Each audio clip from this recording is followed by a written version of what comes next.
In today's video, let's take a look at the way that you schedule a transaction inside of YNAB.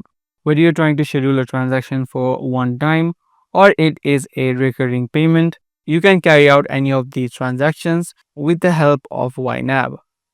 So inside of the YNAB platform, in order to schedule a transaction, just tap on the transactions button on the bottom.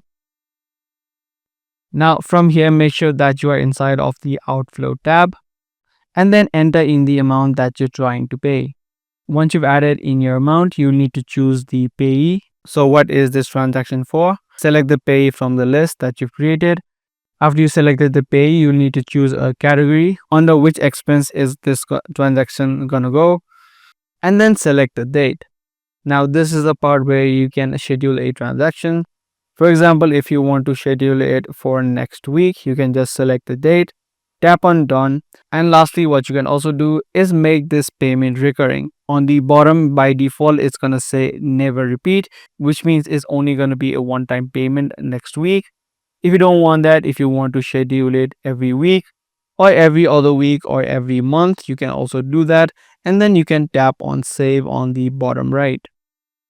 Once you've done that, your transaction now has been scheduled and will be paid on the exact date that you just added into the transaction section.